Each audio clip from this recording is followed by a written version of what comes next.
अरविंद केजरीवाल की याचिका पर दिल्ली हाईकोर्ट में सुनवाई जारी है। सीबीआई ने अरविंद केजरीवाल की जमानत का विरोध किया है। सीबीआई ने दिल्ली हाईकोर्ट में दाखिल किया अपना हलफनामा। सीबीआई ने केजरीवाल की याचिका को खारिज करने की मांग की है। इस वक्त की सबसे बड़ी जानकारी है, दिल्ली हाईकोर्ट में केजरीवाल पर सुनवाई। फिलहाल अरविंद केजरीवाल तिहाड़ जेल में बंद है। हालांकि ईडी मामले में सुप्रीम कोर्ट की तरफ से एंटरिम बेल जरूर मिल गई, लेकिन सीबीआई वाले केस में जो अर्जी दायर की गई थी उस पर इस वक्त दिल्ली हाईकोर्ट में जारी है सुनवाई। सीबीआई की तरफ से इसको लेकर के विरोध जाहिर किया गया है। सीबीआई ने अरविंद केजरीवाल की जमानत का विरोध किया है। सीबीआई ने बाकायदा दिल्ली हाईकोर्ट में हलफनामा दाखिल किया है। सीबीआई ने केजरीवाल की याचिका को खारिज करने की मांग की है। आपको ये बताते चले कि दिल्ली आबकारी नीति में घोटाले का ये पूरा मामला, एक तरफ पीएमएलए के तहत जो ईडी है वो लगातार कार्रवाई करते हुई, हालांकि उस मामले में जरूर अरविंद केजरीवाल को एंटरिम बेल मिल गई, लेकिन आपको याद होगा कि सीबीआई भी क्योंकि इस मामले में इन्वेस्टिगेट कर रही है और राउज एवेन्यू कोर्ट से अरविंद केजरीवाल को अरेस्ट किया गया था, फिर रिमांड, और फिलहाल वो तिहाड़ जेल में बंद। मेरे साथ सुमित, मेरे सहयोगी, तमाम जानकारी के साथ इस वक्त कनेक्टेड हैं। सुमित, कोर्ट रूम के भीतर इस वक्त क्या कुछ चल रहा है? सीबीआई ने इसको लेकर के विरोध जाहिर किया है। जी बिल्कुल प्रिया, मैं आपको ताजा अपडेट दे दूं कि सीएम केजरीवाल की याचिका पर दिल्ली हाईकोर्ट में सुनवाई पूरी हो गई है और जो सीबीआई की गिरफ्तारी को चुनौती देने वाली जो याचिका है उस पर दिल्ली हाईकोर्ट ने फैसला सुरक्षित रख लिया है। केजरीवाल के जो वकील हैं वो अंतरिम जमानत की मांग कर रहे थे, उस पर भी दिल्ली हाई कोर्ट ने अपना फैसला सुरक्षित रख लिया है। जो नियमित जमानत है सीबीआई केस में उस पर दिल्ली हाई कोर्ट 29 जुलाई को सुनवाई करेगा। यानी कि सीबीआई की गिरफ्तारी को जो चैलेंज करने वाली जो याचिका है उस पर दिल्ली हाई कोर्ट ने फैसला सुरक्षित रख लिया है।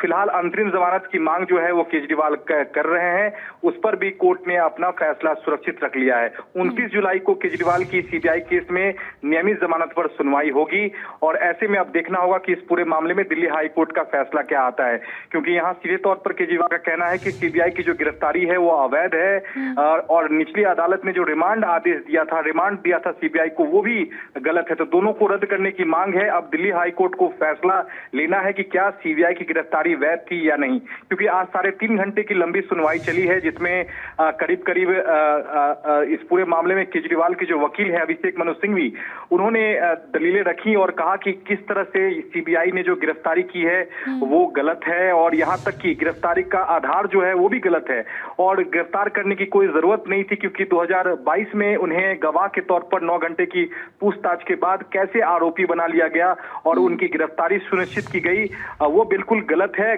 गिरफ्तारी का आधार जो है वो सीबीआई ने केजरीवाल को बताया भी नहीं है। तो निश्चित तौर पर यहाँ केजरीवाल के जो वकील हैं वो गिरफ्तारी को अवैध बता रहे हैं, लेकिन सीबीआई के वकील डीपी सिंह ने ये तौर पर कहा है कि हमें आरोपी को बताने की जरूरत नहीं है कि गिरफ्तारी का क्या आधार है, क्योंकि सीबीआई जो है वो सीबीआई को अप्रैल महीने में ही सरकार से केजरीवाल के खिलाफ केस चलाने की मंजूरी मिली थी और अंतिम जमानत 10 मई को जब केजरीवाल को मिली थी तो सीबीआई ने संयम बरता था, क्योंकि उस वक्त चुनाव कैंपेनिंग चल रहे थे और कैंपेनिंग खत्म होने के बाद ये गिरफ्तारी की प्रक्रिया शुरू की गई है।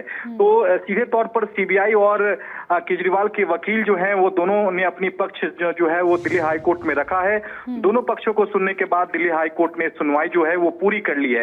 तो गिरफ्तारी को चुनौती देने वाली याचिका जो थी प्रिया, उस पर दिल्ली हाई कोर्ट ने अपना फैसला सुरक्षित रख लिया।